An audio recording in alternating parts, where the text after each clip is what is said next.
Hey everyone, it's Ryan Rocky Mountain Cigar Show here, back for another Thursday night live episode. We have an absolutely fantastic show lined up with a great guest as well. We're going to be talking about everything from smoked and cured meats to pretty much whatever else comes to our head. So it's going to be a great show. Thank you so much for tuning in and watching. Big shout out to all of the show sponsors, starting with Drew Estate. Thank you so much. BAMF Cigars, ROCF Cigars, Christoph Cigars, New Air, Humidors, Sagrado Cigars. Tonight, we will be drinking and pairing with the Cigars Preve, the Dream Stream barrel-aged gin from Axe and Oak Distillery. Going to see kind of how that goes with it. And big shout out as well to McAuliffe Cigars. Thank you so much to all of these fine companies and fine brands coming in and sponsoring the show. And nobody can forget about the big man over there, Abe DeBabna at smokin.com. By the way, just got this amazing advent calendar. I know he is currently out of the brand new one, but if you get last year's, they still have them available. This thing is incredible. I told him I was so happy that he actually put a seal on it, because now I'm a little less likely to break it open before Christmas Day. And just a quick little reminder, tickets going on sale for the Great Smoke 2022 Mardi Gras coming up next month as well. So definitely be on the lookout. Jump over to smokin.com, sign up for their Connoisseur Club and Cigar of the Month Club while you are there. So enough talking by me. Let's go ahead and bring in the man of the hour, the reason why people actually showed up for the show, Mr. Fred Rewey. How you doing, Fred? I'm good. If I'm why they showed up for the show, there's a serious lack of options on television this evening. We cut cable, so I don't even know what's on TV anymore. Yeah, we actually cut cable probably about 3 years ago. You know, I mean, so funny because there was this thing, break up the cable companies, break up the cable companies. Well, we did, and now we got like, well, let's see, I've got Netflix, I've got Hulu, I've got, you know, HBO, I've got DirecTV online. I mean, it's like, oh yeah, this was a great move. But you know what, though? Outside of the fact that where we really lack on saving actual money with inside of the streaming world is the internet, the ISPs. Mm-hmm. They pretty much own the territories because of utility guidelines, and they control, like Comcast, you have to pay an extra $25 a month for just to get unlimited internet versus they capping you at 1,250 gigs, so 1.275 terabyte. Okay. Yeah, I don't even know what my usage is a month now that I think about it. But I also, you know, I mean, we do a lot of stuff from home, so and I don't stream a lot. There's probably like, you know, 5 shows that I'll even watch, so probably more movies than anything. Yeah, but you stream in 4K, that's 50 gigs. Yeah, I don't. Maybe I do. I don't know. I have no idea. Do you have Comcast? No, I have Xfinity. Oh yeah, Comcast, Xfinity. They changed their name over. Oh, it is. Okay, we actually, yeah, we actually use them for their cell phone as well. But I'm looking forward to the whole country being laid in fiber optic. Yeah, kind of like what Dojo has. Dojo's got like a ridiculous speed up and down, and they've got full fight, and it's like $70 a month. Yeah, I'm probably not tonight, obviously, but my general house is a little too remote. I was happy to get high speed. I had to basically, I thought I was going to pay for it, and I got them to drop in about a quarter mile to get to my house. So, and they paid for it, so that was great. Awesome. Oh yeah, we've been trying to get Xfinity out at my folks' house in Illinois forever, but it's just too far outside of the town. They're not going to go for it. So yeah. But anyways, let's kind of jump into this really quick. Just a really quick elevator pitch around kind of how you got started in life in general in the business world, because you didn't just all of a sudden, bam, you're in cigars. You clearly had a career and still actually do have that marketing firm long before You did cigars. So kind of walk us through a little bit how you got into the marketing aspect, and then how did that door open cigars? Yeah, I smoked cigars since probably about 2000. My wife and I, we started our own company, I think in 97. Before that, we worked, did the corporate world gig, decided to go on our own. And we actually had we do investments. And so we kind of started a small company on there. The marketing company really came up by accident. It probably wasn't until about 2004, 2005, when we were outsourcing certain things that we needed to a marketing company. And then, it was expensive to build a website. It was expensive if you wanted to change something on a website. So we basically just started, doing some of it ourselves. And I've always liked marketing. I like the conversation of it. So then that kind of took off, and then, did a lot of consulting for it. And it's just one of those things that I think my brain was just wired for it. I think it was just one of those things that, it's cut out the noise, and, how do you deliver a message? And, I love like email marketing and things like that are some of my favorites. So I just, kind of stumbled on that. And then, so that goes fine. I had the pleasure of being able to get to know Avo Yabazian since about 2001. And we would sit there and smoke cigars about 3 times a week. And right around 2010, he starts bugging me of when are you going to start a cigar company? And I'm like looking at all the cigars going, last thing we need is another cigar company. And 2012 went to DR with Avo, and he introduced me to some people, and, started playing around with some tobacco, and kind of basically felt like a kid in the Make-A-Wish Foundation, that just got to blend a cigar, and basically launched it. It did pretty well. So I thought, well, hey, I'll do another one. And then, then I did 2 there. Then I went over to Nicaragua and did some other ones. And then before I know it, I had, 18 SKUs and, a couple, 100 stores, and just, it was a lot of fun. It really was. Well, I think you nailed it, Fred. I think you were able to go through that very quickly as a recap for a lot of us. I've been trying to make that a shorter story as much as possible. We talked about the show, and like, can we talk about this? I'm like, oh, I'm so sick of telling this story, but I gotta learn. I gotta learn to do it in a reasonably shorter period of time and not bore everybody. Well, I think you did it. That was I gotta remember. That was a hell of an elevator. Well, you know what? I'll cut that. And I'll send it over. Perfect. There you go. And it'll dictate it out. I'll just play that on any other show when they ask me, hey, play this clip first. There we go. Done. So were you a marketing out of college? No, actually, I thought I wanted to do that. I really thought I did. My dad's friend was heavy into marketing I imagine that show Mad Men, that's probably what it was for him, because he did it since like the 50s and 60s or 70s or whatever it was. So that's probably what it was really like. I thought I wanted to do that, and then I just ended up when I was in California, I was at American Conservatory Theater for a while, and then I was doing stand-up for a while, and just kind of went a different path. And then eventually I figured, well, at some point I got to make some money. So I just kind of switched gears late 20s. So it brought you into the name of your company? The marketing company? Yeah. Exposure One. Exposure One, which is an email-based marketing company, from what I was able to. Yeah. We predominantly do focus on email. I love emails. People talk about, I hate getting emails. The bottom line is like, yes, there's a lot of spam, and we don't spam anybody. And yes, there's a lot of emails you don't like, but there are also emails you look forward to. So the trick is trying to have that conversation and be real that they look forward to getting your emails, and not just, not selling people all the time, because nobody wants those emails. So obviously, and again, this is very interesting to me when I was looking into you a little bit to find this out, because I did marketing for a long time for 2 of the biggest firms in the country, and it was great. I mainly kind of focused my specialty on lawyers and doctors, because they look at everything a lot more analytical versus, oh my gosh, you're taking money out of my family's pocket. So it's just easier to kind of work with them.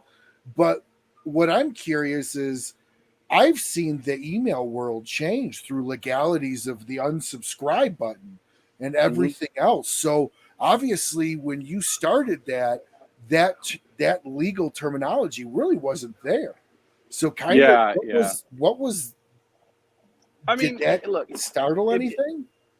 Not too much. I mean, some of the latest stuff has changed gears a little bit, and most of it starts with Europe. Europe is usually the first one to start going that route. So unsubscribe buttons. Bottom line is, I don't want to send emails to anybody that doesn't want them. So if you want to unsubscribe, that's fine. I don't take it personally. I think in the very beginning I did. I'm like, well, what's wrong with me, or something like that. Bottom line is, I don't know what's going on in their life, and they don't want my emails anymore. It's not right for them anymore. It's not whatever. I think that on one side, I think the consumer protection aspect of it is outstanding. As a consumer, obviously, I like that. I like that Apple has taken some big steps to, I just installed the latest operating system, and they've been doing this for a while, but now every app, it comes up when you first open it saying, do you want them to track you outside the app? And I'm like, no, hell no, I don't. Email, there's a couple things now. Like one thing that I think is a little on my side, on the marketing side, that I think is a little bit more difficult is when I send an email to somebody and I know whether they opened the email or not. Yes. And that used to be something so what I would do is if I send an email on Monday saying, hey man, I want everybody to know about this, maybe it's an event Friday or something. And I could roll around on Wednesday, and if they never opened that email, I could send another email just to the people that didn't open. They didn't get it, it ended up in their junk folder, they delete it without reading it or something like that. That's getting more challenging now, because now companies like Apple and some other ones are saying, you know what, we're not going to report back the data on whether they've opened the email or not. So that's just one of those things that makes it a little bit challenging. If I send an email, like I have very high open rates. So I'd say we're probably somewhere around 38%, which is huge in the email world. If I send that second batch, not the people that already know, if they opened it, they opened it. I'm not going to send them again, but I go to send the other one, I'd pick up another 12% or something like that. That's huge. When you start talking about that, thousands of people, losing that probably has more impact on me than an unsubscribe button. Like I said, if somebody doesn't want it, matter of fact, if somebody doesn't open email for a certain period of time, I move them off to another list. So I basically have 3 lists on any given scenario. One is a primary list where they're getting it, they're engaging, they're reading, they're clicking links, whatever. I have one that's a 90-day out list, meaning that they haven't engaged or opened for 90 days, and that goes into a separate train of emails. And then I have one that's 180 days, and bottom line, at the 180 days, basically they just get an email going, hey man, notice you haven't thing. I'm gonna go ahead and just take you off the list. If you want back on, go here. Because my deliverability is also based on how many people open the email. So, people say, oh, you got to have a big database. No, you got to have an engaged database. So if you send a ton of emails, if I send out 10,000 emails, but only, 500 people open it, my email deliverability is going to go down because all those ISPs track that. So you want to have a list that's engaged. And again, it just, the whole thing is just don't be a dick, man. Just, don't hound people over stuff. Give them valuable information, and then if you've done that and you've formed that relationship and they know, like, and trust you, then you can roll around and go, hey man, I got this for sale, or we're doing this event, or whatever it may be, depending on the topic. So do you do this then for Illusione now? Mm-hmm.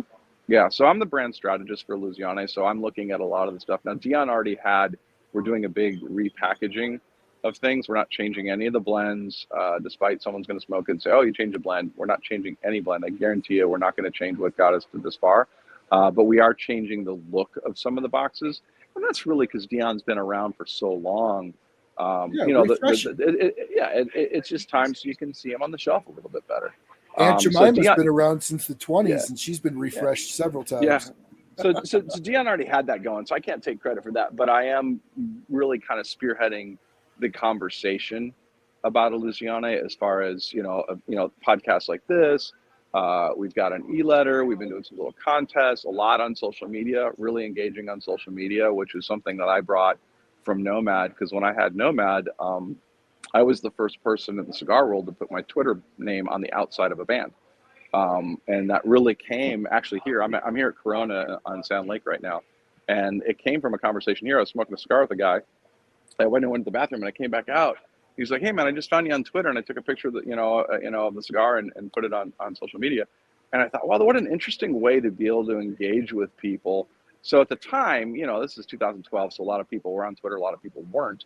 If they saw the Twitter handle, they just ignore it. They just go, whatever, I don't know what that is. That's maybe the guy that, rolled the cigar or made the cigar, whatever. but other people would engage and I would have an opportunity to talk back to them. So that's one of the things that I want to peel back the curtain a little bit with Illusione and see behind the scenes. And, you know, like Dion doing videos. We're going down to Nicaragua in about a month, and I want to shoot a bunch of videos with Dion talking about the cigars, talking about the tobacco and things like that. And that's all stuff that just kind of, like I said, pulls back that curtain a little bit. So my job is to take Illusione out of the shadows a little bit. Illusione has always been a circle of friends cigar. It has always been, you know, it's got, you know, I don't know how many top 25s and CA lists it has, plus the blogger list and everything else. It's always been that if you're in the know, you're smoking some of those cigars. You talk to any rep walking around in any brand, and they got that, you know, humidor, you know, box or whatever, there's probably an Illusione in there. If you talk about it, they're like, oh, I love that cigar. I love this one or that one, so like that. But it's always been because of Illusione, you know, not wanting to be an industry standard. Don't do a lot of events. Don't do a lot of appearances that way. We don't want to do what everybody else has done. And we never want to sacrifice the quality of the tobacco just to get out sticks and sell more sticks. So with that comes the other side, which is basically, well, then there's also a lot of people that don't necessarily know who you are. They've heard the name, but they don't know it. So my job is really to just kind of bring that more to the forefront. Like I said, and Dion is the one that came up with the term, you know, taking it out of the shadows a little bit so more people know about it. Absolutely. Well, Dion's probably a pretty, you don't see him around often as far as at a lot of stuff or even doing a lot of shows or interviews in general. So that'll be great that you get to kind of pull him out. Highest and best use of his time is making cigars. I mean, one, you know, he owns a shop in Reno, which he's very active in. He'll be working behind the register and stuff like that. He goes down to Nicaragua, obviously not during the COVID years, but he's down there every 6 weeks. He'll go to the factory. He'll hand select the tobacco that's going to go in a certain cigar. And then he'll say, all right, I'll be back, you know, do this. And if he doesn't like the tobacco, then they're not rolling that cigar right now. If he likes the tobacco, then it's going to go in that cigar. I don't know anybody, short of anybody that's a manufacturer that lives at the factory or lives right there, I don't know anybody more hands-on than him. I also don't know anybody more meticulous. And I know a lot of people in the industry, and I've had an opportunity and the honor of working closely with them or getting their feedback or being there when they're involved in a process. And I've got a lot of respect for him. I mean, I've got a lot of respect for Dion. I mean, Dion will have something that you'll smoke and you'll think it's right. And he's like, no, it's just off. Something's not right. So, you know, I always say it's his greatest asset, but it's also his greatest liability because he's like, no, we're not doing this line. We're not doing this tobacco. We're not doing right now. So when I don't necessarily taste that, he's got one of those palates. And I think there's really a very short number of people. There's a lot of people that talk about having a palate. There's a lot of people that do these reviews that they taste boysenberries from the south part of the hill, and they taste all these other weird things. And there's only so there's only so many people that I know that really have that level of palate and that to discern. You know, I mean, I remember when I did my first cigar in Nicaragua. I'd already done some in DR, and I go to Nicaragua, and I was just on a fact-finding trip, and I'm just over there trying to learn about the tobaccos. Obviously, I'd smoked some of them, but hey, I'm good, thank you. And so I went over there and just was tasting the tobaccos. And I remember making my first cigar, which went really well. It was called Lot 1386. So 13 and 86 are the longitude and latitude of Esteli, which is how I came up with the name. And I remember it was so much easier when I only knew of 4 tobaccos and I wasn't even using Ometepe. So I was only using 3 tobaccos out of Nicaragua and an Ecuadorian Habano wrapper. And I remember, you know, I wanted Jalapa.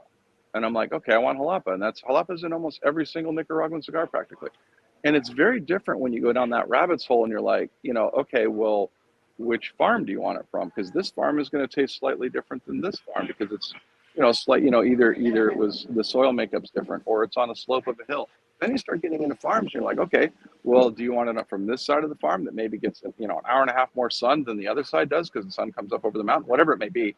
You know, so you start going down that rabbit hole, and that's the level where Dion is. Dion is so specific of what farms he wants, very specific for certain types of tobaccos, and you know, what aging process do you want, what, you know, all those things. So it was easier for me when I blended cigars, which I don't do at Illusione, but it was easier for me when I had my own company. The less I knew, because then it got harder, then it got more meticulous. And I remember, and I have a lot of respect for Rocky. And I remember early on going into a humidor and seeing all these blends of Rocky. And I remember thinking to myself, how the fuck do you do 50 different blends? And then when I started doing it and I had a specific process of how I blend a cigar, I understood how you could have so many blends because there are so many variables. It's why you could take the #1 cigar of the year. They could literally tell you the exact tobaccos that are in it, and you wouldn't be able to recreate that cigar because there's so many other variables involved in it.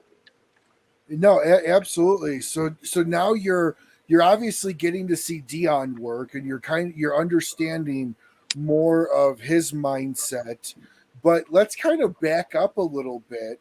And Dan Thompson asks a question here. What was it like, and what insights can you share on being mentored by Avo?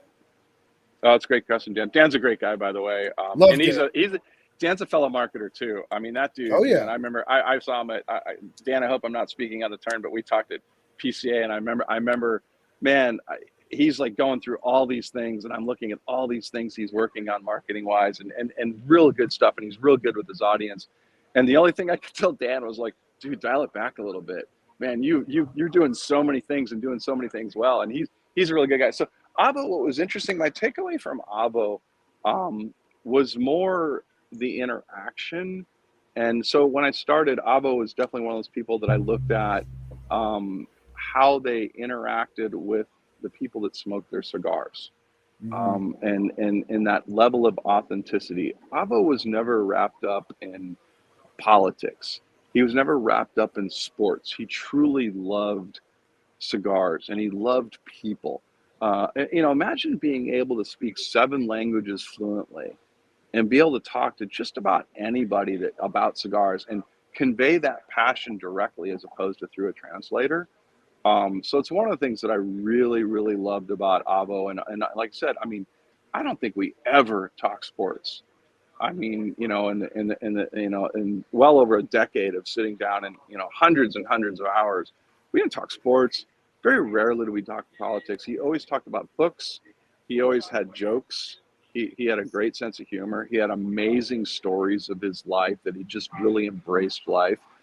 So I kind of took away a little bit of that, which, if you start talking about people that could be or were or are ambassadors to the cigar industry, it's not necessarily, I mean, obviously the cigars have to be good, and obviously you're passionate about tobacco, but it's the culture, it's the lifestyle, and that was a big takeaway from people like Avo. And then I looked at some other people that were just passionate, that were playing with certain tobaccos and stuff like that. That was really good. I had a lot of respect for Jonathan Drew. I remember seeing Jonathan Drew at an event, I don't know, 15 years ago now. And I remember there being a line around the corner, and Jonathan would talk to every single person. He's exhausted. He's already talked to 100 people, but he gives everybody their due, and he looks them in the eye, and he tells stories, and you can see his handlers around him going, dude, you got to get on to the next person. But he truly appreciates everybody that smokes his cigars.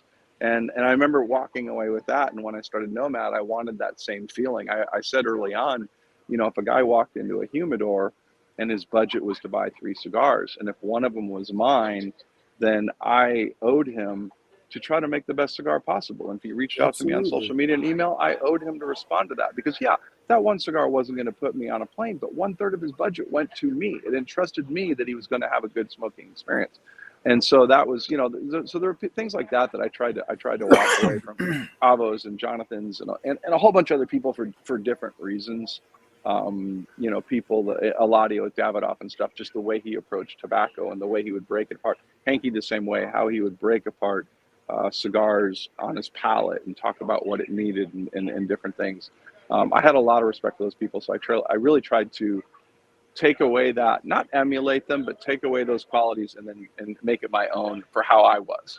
So tell us about the first time you ever met Avo. So my first experience with Avo was probably the same as a lot of people's first experience with Avo. So I was sitting smoking a cigar. He was at the table next to me. He introduced himself. I knew who he was, obviously, but Where's this at? This was at Corona. Okay. And so we were both sitting outside, And he just struck up a conversation. He says, like, come on over here, sit down. And so we sat down, and he looked at my cigar and he says, what are you smoking? And he went to grab it. And Abo had this trick, and I had since then had seen it a million times. He would grab the cigar and he would go, oops, and he'd drop it. And then he would give you one of his. And very rarely did he not. There were only a couple brands that he wouldn't drop. But for the most part, that was Abo's deal. That's what he did. And he was very much a people person. And that was my first experience with Abo. Like I said, that was a lot of people's first experience with Abo. So we have a question here from Kevin. Says, is it tempting when you're in the factory to get your hands dirty and just blend a cigar? So I haven't been in a factory since I started with Illusione. So we're going down next month, and yeah, I'm sure it's gonna be. Look, there we can talk about Nomad and what I loved and why I finally let it go. But basically, other than events and sitting down with cigar smokers and meeting them and talking to them, things like that, my other favorite part was blending cigars.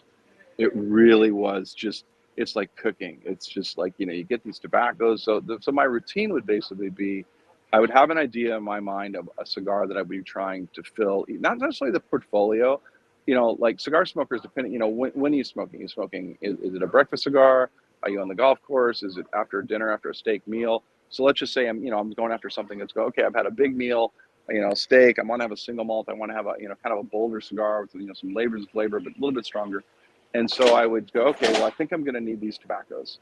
And I'd sit down and I'd get a roller, and then we'd get those tobaccos, and I'd put them all together, and without a wrapper, and you'd start smoking. First, you'd already smoked all the tobaccos individually, but then you put together and you smoke, and you go, okay, well, that's horrible. Let's swap this. Let's swap that. Let's do this. And you just do that process over and over again.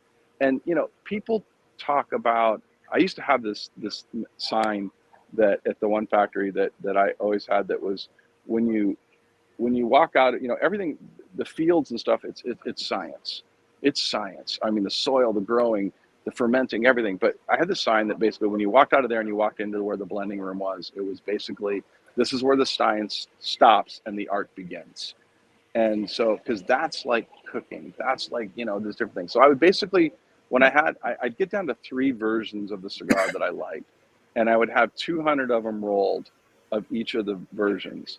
And then I would take home about 75 of them each blend, and I'd leave the rest of them at the factory, and I'd put them in my tower humidors. And then after about 60 days, I'd start smoking. And you'd hope that at the end, you'd just get one and go, that didn't do what I thought it would do. This one's perfect. This one's also really good. Now I got to pick which one to go with, and that kind of thing. So that was the process. So yeah, I'm going to miss that. That was one of the things. And so I shared all that when I had Nomad. That was one of the things that I think was the attraction, is that I was still early enough in the process. There was still a boutique boom, if you will. I wasn't part of the first one when you start looking at the Dions and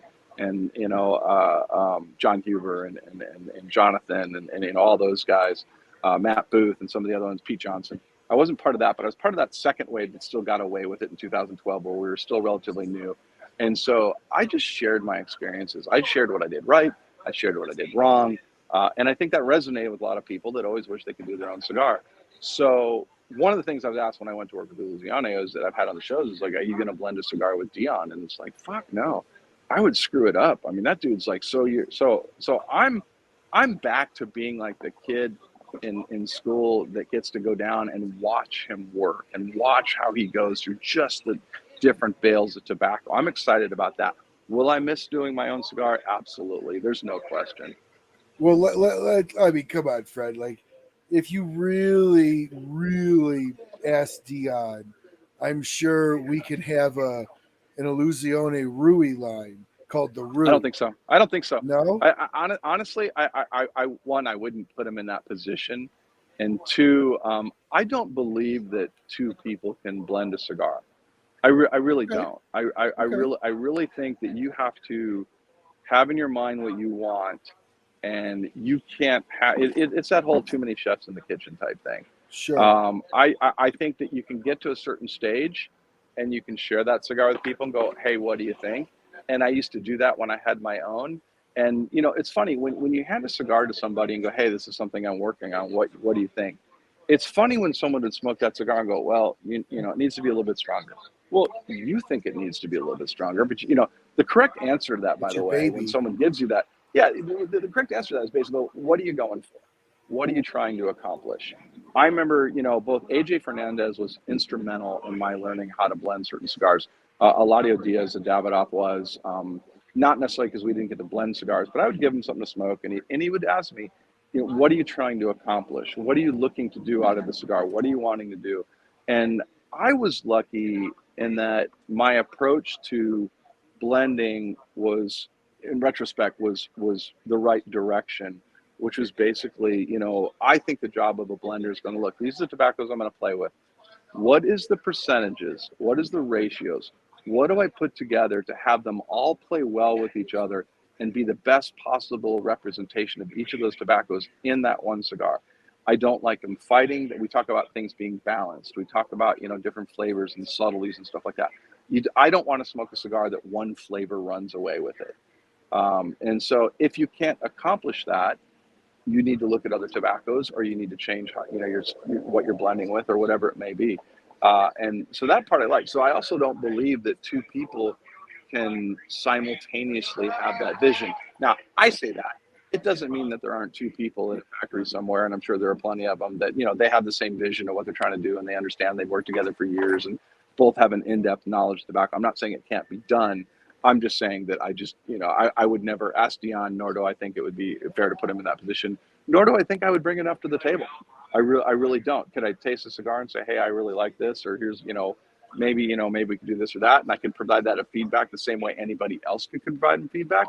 But two people blending a cigar, you need to take it to your vision fully and see how it plays out. So I'll tell you one. So when I did what was called the Connecticut Fuerte in the Nomad line, and this was a Connecticut milder cigar that I put Ligero in, and just a little bit. And everybody and their brother told me not to do that cigar. They said, you're off to a great start. You've got 3 blends. You've hit a bunch of lists. Do not do that cigar. People have tried to add, some Ligero or more flavor to a Connecticut, and it doesn't work. And I just had to stick to my guns, because I was just like, you know what? I like this cigar. And you may be right. This may fail miserably. And it ended up doing well. And then later, some other bigger brands came out with them, which just reestablished the thing. I didn't invent it. It had been done before. There was some on the shelf at the time there that just didn't have the traction. But it was just something that, for me, filled my wheelhouse on that. And you clearly did it right, though. A lot of people have done a lot of things before. Well, it's just patience and process. But and that's not to say other cigars weren't good. Also, they were. But I think it takes one person has to see their vision fully, and then obviously if the cigar is not good, but you can't do it by committee. I've seen a couple of big names put out cigars that were done by committee that, quite frankly, if you try to satisfy everybody in that room, no one ends up loving the cigar. Correct. You really kind of have to blend it to how you want it, like you said, your vision, and hope the world likes it and hope the world buys it. Since we're on blending, Bruce asks, hacking the blend at Slippery Rock was awesome, but I missed a lot of the tastes. Can you describe hacking the blend? It was very interesting and a good way to learn. Yeah, so I got the idea actually from a retailer, Ron at Serious Cigars. I have to give him credit in Texas when he had Serious Cigars. And I went down there and I got a meeting with him, and I was told that, look, he's going to give you 5 minutes. That's all you're going to get. I met with him. We ended up smoking cigars for about 2 hours, but basically he asked me a question. He says, I'm going to ask you one question. I said, sure. And he says, what makes you different than another white guy with a cigar? And I thought that was a really good question. I'm not Cuban. I'm not Dominican. I'm not Nicaraguan. I don't have a family history. Yeah, I'm from Wisconsin. I mean, it's not known for cigar world. So it was a great question that stuck in my mind. So I thought, okay, the marketing kind of side kicked in and go, okay, what can I do to show what it's like? So what I did was hacking the blend, and I didn't want to call it, I named it hacking the blend because I didn't want to be pretentious with it. And so I had the idea that I would, and I wasn't the first to do it, but I certainly probably did the most of them at that time. I took a cigar and I deconstructed the cigar, and I brought 3 3 or 4, depending on the blend, small little Perito sizes that were just that tobacco. So we would go through the progression and you'd smoke just the jalapa, and we'd talk about the jalapa and the flavors we got of it. We'd smoke Esli Ligero and talk just about that. We'd talk about Ometepe and just smoke just that. And then we finished the thing with the finished cigar. And you could see why those tobaccos went Lobo Cabana or something like that. And you could see why the ratios went in there and why we chose those tobaccos. And sometimes any one of those tobaccos, you'd be like, okay, there's not much to it by itself. And they're not necessarily by themselves. Now, some of them I love. I love Ometepe straight up. I think it's great. I love Condega Ligero straight up. You can't smoke a cigar of just all that. But the hacking the blend was that way to do it. So I reached out right before I launched it. I reached out to Jose Blanco, which, by the way, I think today's his birthday. So happy birthday to Jose Blanco. He did one where he had a cigar that had different wrappers. About every 2 centimeters, there was a different wrapper. And his blending seminar was talking about the wrapper influence. So he was a friend, and I reached out to him and I said, hey, I'm thinking of starting this, and I don't want to step on your toes because you're really the only guy out there doing a blending seminar, if you will. And he was 100% behind. He says, absolutely, you should do it. And he gave me some advice. And so the idea is that I could, instead of doing a cut and light or an event where you get 2 minutes with the guy and you talk about them and give him a cigar, this gave me roughly an hour to 90 minutes of sitting down, telling stories, talking about the tobacco. And so people that did get that experience, they'd be telling the guys that missed it in the lounge the next day going, oh, you should have been here. It was great. We got, because you don't get that opportunity. So I wanted to recreate a blending experience for people that we started out with all individual tobaccos and we finished on the actual cigar. And so it was just a fun experience that I wish I would have had as a consumer years ago. And there's a couple of people that outdo it right now. I think Terrence might be doing some of those. And if you have an opportunity to do that, I would definitely do it because, as a consumer, you don't get a chance to try just that one tobacco and see what the flavors are. And then you walk out of that going, man, I really like Ometepe tobacco. What other cigars have Ometepe tobacco or whatever it may be? Yep. Or you decide you don't like that tobacco and go, well, I want to avoid cigars that have that. Yeah, actually, Moxie over, I'm sure you know Moxie over at Smokin', she actually just held a that experience with Terrence the other night. My wife is part of it, and my wife smokes cigars, but she's not necessarily on the I pick out this, that. She's just like, I like this, I don't like that, I like this. And she was able to actually explain why she liked this over that. And then you smoke them together, and then all of a sudden it's kind of like screen printing. Like if you look at a single screen, it doesn't make sense, but when you put them all together individually, they're not necessarily nice, but when put all together, they're great. So that's a great experience, and I totally agree that anybody that has the opportunity to go through something like that, are you going to bring that back with Illusione? I don't know. We haven't really talked about it. It's a fun experience, and it's possible we could do something like that. But what we would do when we had the final cigar is that now, okay, take a draw of the final cigar and try and think of the Ometepe. And then you can taste it in there. But, it's like if somebody just gives you a bowl of chili and you know nothing about the ingredients, you taste all of what it is, but you can't really separate the components. We're not dogs. Sure. Dogs can separate the components. Dogs can go in a bakery.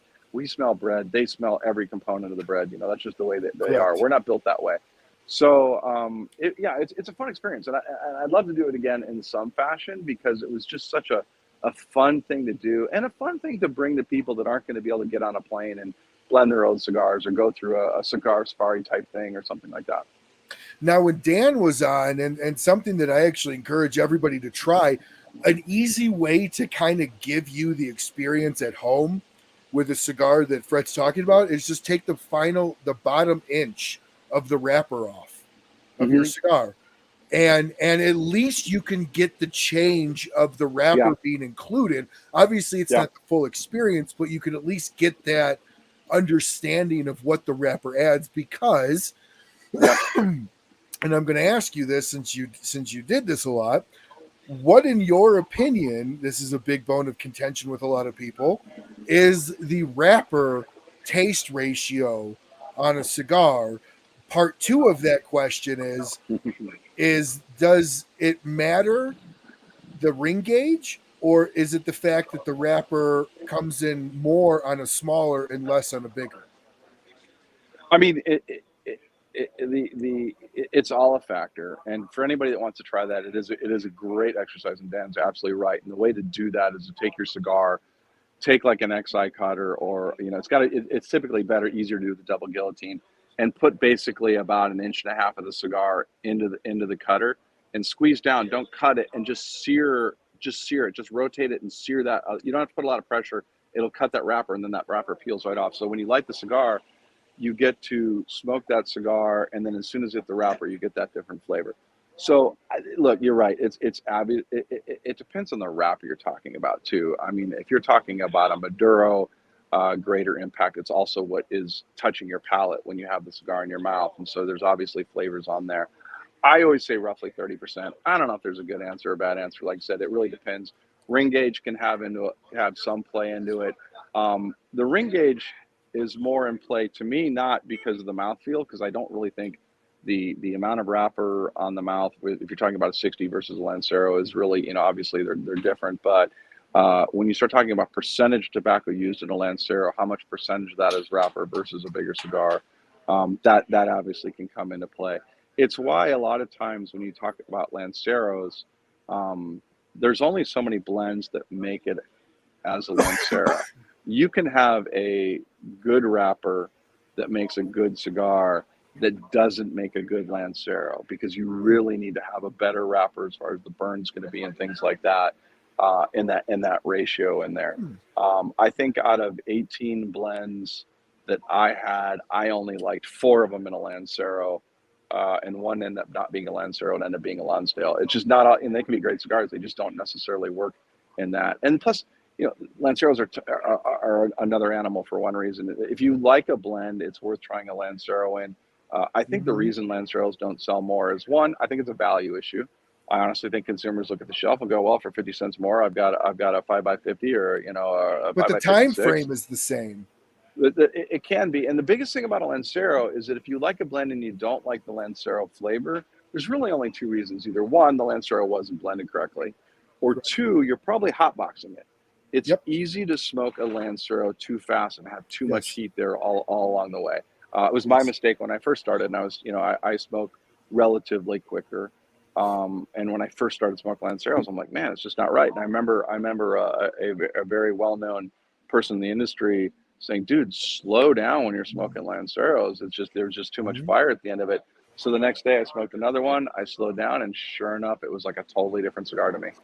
No, and I think that is what a lot of people that look at, for instance, like a short cigar that's about a Lancero ring gauge, like a Corona, like a short Corona, and go, oh, I can suck that down in like 20, 30 minutes. Oh, maybe, but if you're going to go that fast, what are you sacrificing in either flavor or heat?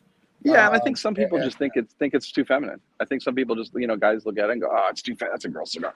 But that's one of the original cigar sizes, Yeah, and if you look at people that appreciate blends, and look, I don't judge anybody on what they smoke. You smoke cigars, I could care less whether you have flavored cigars or don't have flavored cigars. I mean, it's just, look, whatever.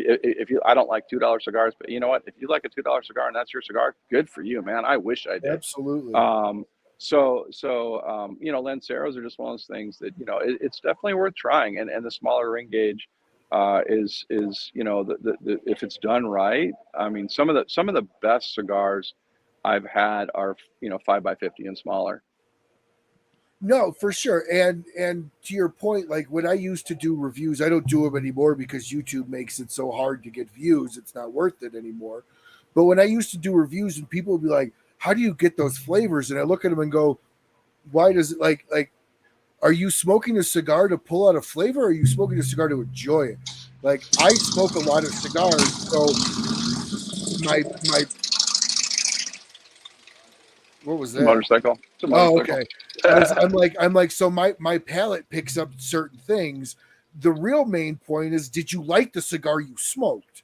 Yes. Right, Then right. who cares if you taste bubblegum blue drops and candy Look, cane it's Christmases? flavors are, look, we all have the same seven senses you can play with, and you know, I taste tobacco and I taste subtleties of the different tobaccos because I've smoked them all individually and stuff. I can go, okay, it's this, and you know, everything else. But at the end of the day, when you start talking about flavors of, you know, out there flavors, it's your brain's interpretation from something from your childhood that this reminds me Yes. of cupcakes or this reminds me of Yep. whatever. It's not going to remind the guy sitting next to that. It's like it's Nope. like when we do hacking and blend and go, what flavors you have? There's no wrong answers. It's whatever it is for Correct. you. Plus, also, what did you eat that day? What did you drink Yep. that day? What, you know? I mean, what, What are you you know? pairing with it? Yeah, everybody's different. Absolutely. And that's where like it's fun when you could find somebody that you have a similar palate structure to, because Yeah, then you can bounce those cigars off of each other. And that's really kind of where the geekiness around cigars with friends come in. It's like, oh, I had a really great leather out of this, and I know you have right, a right, similar palate for this, you know.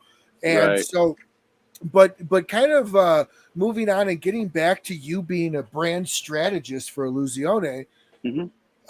Kevin asks a really good question. I hate the term "quote unquote" influencer because I don't influence shit for anybody. People are going to Yeah, do what they want to do, and if they take my advice, they take my advice. If they don't, they don't. It's fine.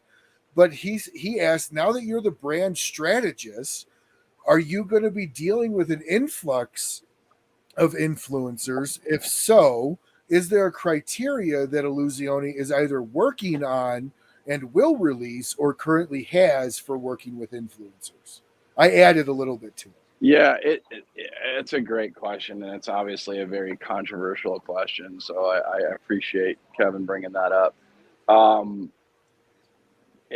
it depends what you're talking about, influencers. So if you're, you know, and again, I don't know what the criteria is, because when I think of influencers, I basically think of, you know, somebody that's an Instagram with a model and taking pictures and Correct. smoking the cigars, versus I look at somebody that does a show like this or does reviews or something like that.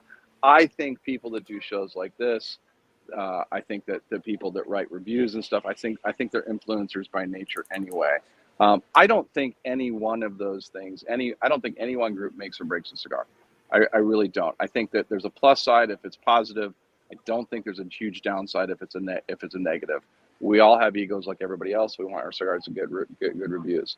The influencer market, when you talk about people that are more about the appearance and less about the cigars, I don't gravitate towards that. I recognize that's a market. I feel like I'm getting older, that I don't understand that market. I wonder at the end of the day, do they actually sway people to buy cigars? But I saw somebody, and I wish I could credit the right person because I don't know who said this. But this topic was on Facebook the other day, and someone said, look, you know, that they didn't think the influencers themselves swayed somebody to buy a cigar, but their presence on a show gets some people to watch and then hear the stories from Correct. other people or whatever that does get them to try the cigar. So Absolutely. I think there's a bridge there. Um, but you know, it's to take a suggestion from somebody, and this isn't just cigars, this is anything. You know, I mean, I'm not going to take a 21-year-old's opinion necessarily on what, you know, what the best of whatever to drink is, because I'm like, dude, you've been drinking for a year, maybe you started early, but you know, you don't have that background. If you show that you have that background or you have that understanding, then yeah, I think you're going to influence me a little bit. Other than that, it's hard to say. Like the thing, and it's a topic right now because there's certain women out there, and hey, more power to them. They've got an audience. They've got whatever they have sponsors, and so I'm not going to say anything bad about it. It's just not something I gravitate towards, that I necessarily understand it from a, will it make me run out and buy a cigar? Probably not, because, and it's not so much how they are. I understand the how that relationship was started. You are paid to have that cigar. You are paid to promote that cigar. So I'm only going to take that with a grain of salt anyway. Correct. It's like an actor telling me that this is the best movie ever. Well, you're the actor in that movie. I mean, you think it is, but I want to hear from people that, like, I want to hear from the other actors that aren't in that movie telling me that's a movie I need to go see. That's impressive to me. I want to hear from another manufacturer going, hey, have you tried so-and-so's cigar? That's impressive to me, and I'm going to go try that cigar. It's part of why I look, when I was in between, when I sold Nomad and I was deciding what to do, I had some great opportunities that came across the desk as far as to work with other people. And I was basically, it was a short list of companies that I liked the company and I liked the cigars. Plenty of people I loved. But I didn't want to be that guy that just sold out and said, oh, you got to smoke XYZ. This is the best cigar ever. And everybody looked at me going, you are so full of shit. You would never smoke that cigar. So I have a lot of respect for people that, like I said, Illusione, it was one of those ones. It's kind of on everybody's top list. So Deanna and I talked for years, and it just all finally came in a line that it was right for both of us. But it was a cigar that I respected the brand. I respected his cigars. So it was an easy fit as far as that. The last part of that question, as far as do we have any plans to engage influencers or pay sponsors? I don't see us paying for and pay to play to begin with. Either you like the cigar or you don't like the cigar. They're entertainers. And obviously, some of them are better than others as far as their palates and concerned like that. But I don't have any plans right now to pay for sponsorship that way. It's just not. I don't see it as our model. Is Illusione going to get in now? You had mentioned, and again, this. I want you to be honest. Of course, Yeah, sure. It doesn't matter.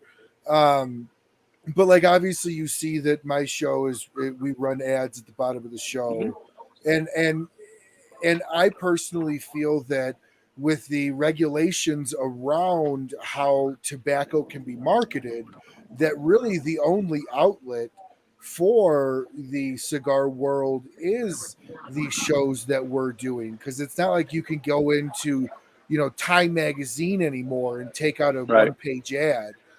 So where in your opinion does shows like mine, shows like Kevin, shows like Abe's over at KMA come into play with helping the vision of kind of where Illusione wants to go and get their name out?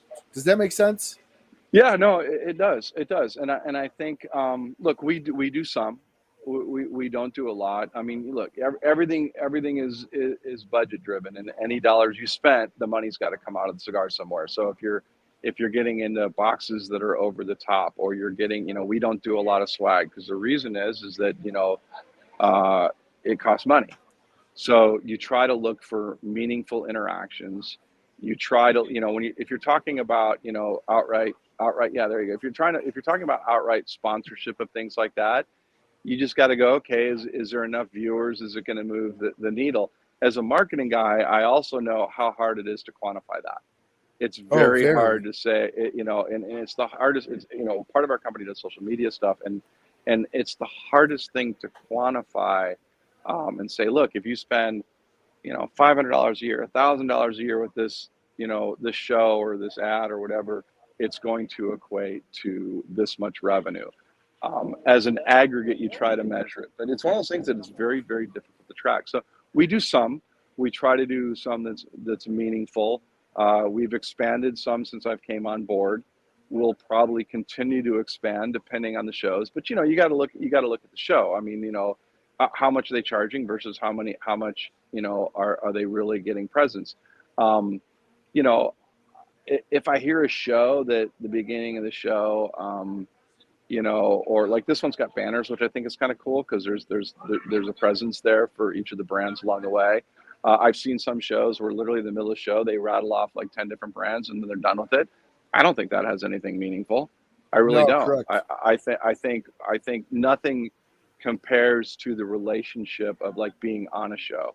For sure. And look, you can't. I mean, you obviously, you're not going to have me on the show every week, and you pick and choose your pool that way. But yeah, there's definitely we've expanded some.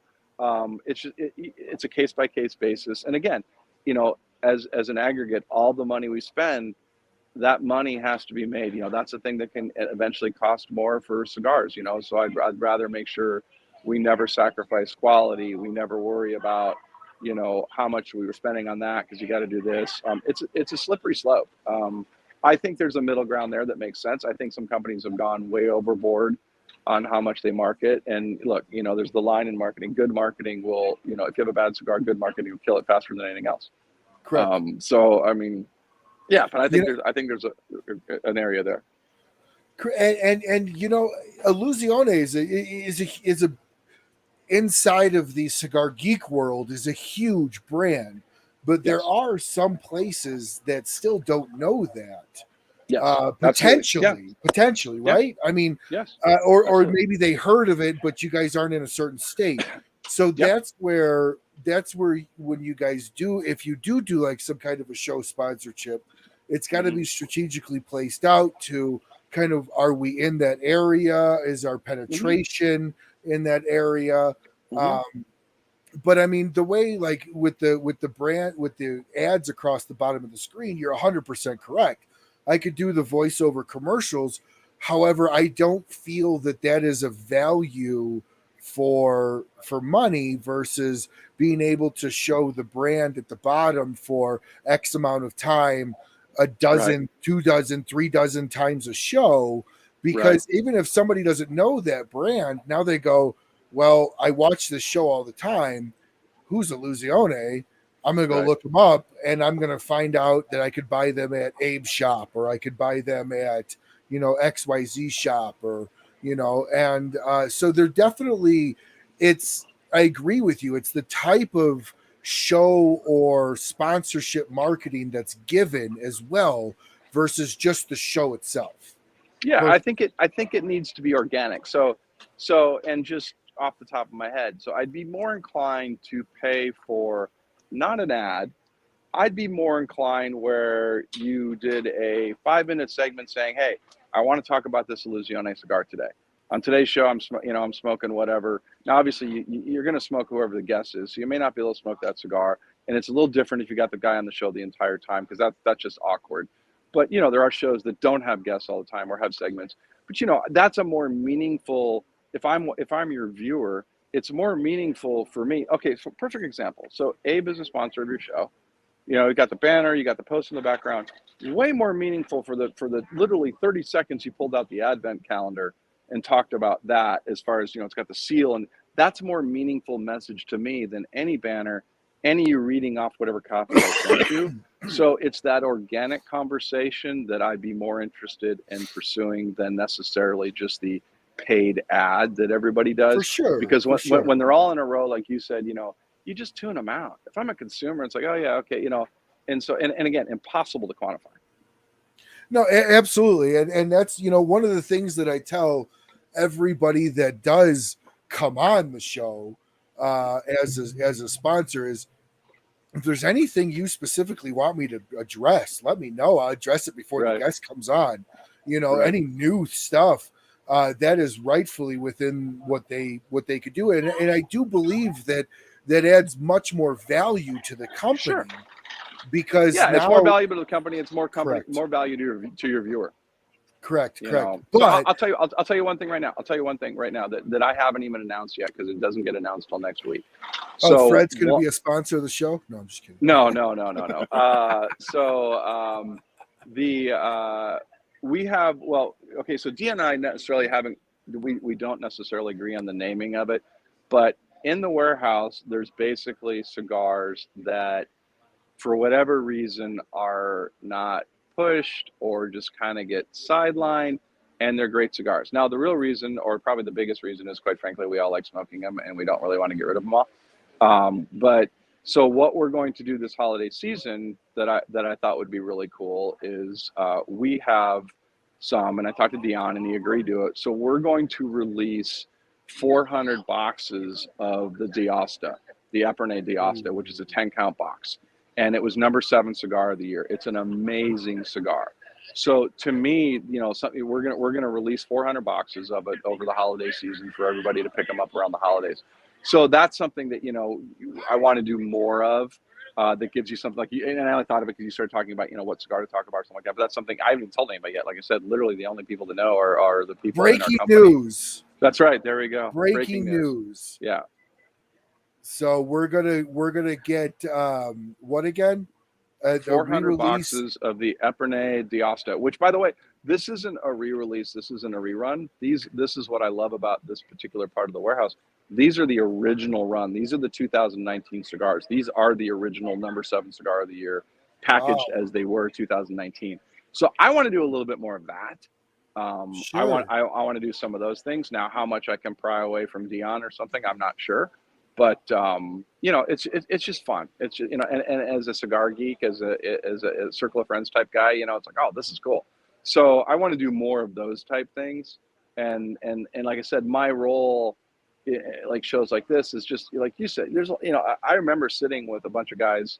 This is a year and a half ago, maybe. I wasn't even with Illusione. I mean, obviously, I knew them, and we golfed and stuff, but I was smoking one, and I was talking to like 6 or 7 guys. We just met out here on the sidewalk. We're all smoking cigars. And they were clearly boutique cigar guys. Like, they knew their stuff. They were name dropping different brands and off lines. And I'm like, wow, they knew their stuff. And I brought up Illusione, and like 4 of them hadn't even had one. Like, oh, I've heard about that. I haven't tried it. And I'm thinking, as a cigar geek, how have you not tried that?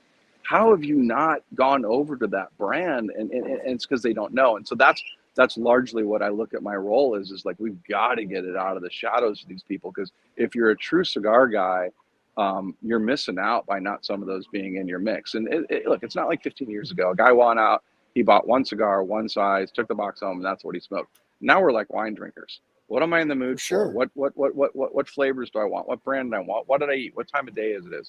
And that's why I like that portfolio as much as I do. So I think I know what I'm going to trade a slab for. That's easy. That's easy. Let's talk about that. So for anybody that absolutely.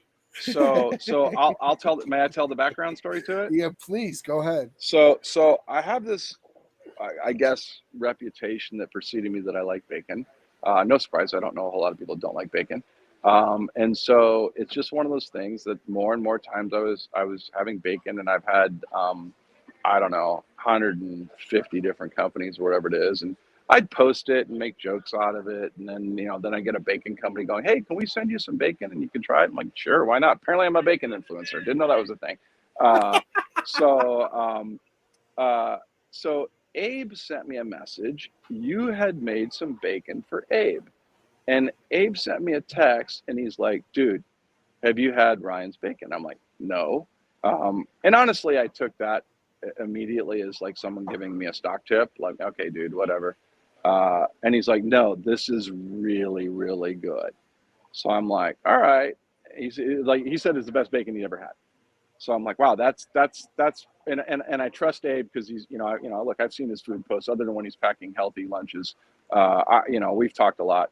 So I reached out to you and I said, dude, all right, tell me about this bacon. And then you and I talked about bacon for probably about 20, 30 minutes on the process. Not all the details, because you're not going to give everything away, which is fair. I respect that. I gave you more than I'd give most. Yeah. So I'm like, well, dude, all right, sign me up. Send me some bacon. So you found the giantest slab of bacon I've ever seen from a private individual. What was it? How much was it? 14 pounds when you started? It was 13 and a half pounds. Yeah. And by the time it was cured, smoked, it was shrunk down to 10. Yeah. So I got it Monday. Yes. I think I got it Monday. Got out my little vacuum sealer and stuff like that, which all of it is edible now because you already do it to 160. So there was probably, yeah. So there's probably 8 pounds of bacon and 2 pounds, not even 2 pounds of the other little pieces of chunk. It. Yep. The chunk. So I'm like, took a couple of those. I'm like, all right, smoke ratio's dead on. Didn't oversalt it, which is important and bacon and easy to do. So then Tuesday morning I cooked them up for breakfast, and I did the frying pan method on that. And I'm like, this is pretty damn good. And I vacuum sealed all of it just because I know you don't have to, but and I know I'll probably eat it within 30 days, but it doesn't matter. I vacuum sealed little packs of it. I like your advice. Seal it too. So Ryan's advice to me, by the way, was to vacuum seal them in 8 slices, which you said was roughly half a pound. Roughly half a pound. Yeah. Okay. So clearly don't know me. So they weren't 8 slice packages. They were probably 16 slice packages. But that's not important. That's not the details of the story. So I had it. It was really good. And then so I did today. I did it in an oven pan. So Ryan reached out to me and says, "Hey, what do you think?" And I'm like, "Solid. It's solid. I mean, it's a top 7 bacon for me," which says a lot. And so today I did an oven pan a cooking of it, and I made BLTs out of it. Solid. So yeah, I've been super impressed by it.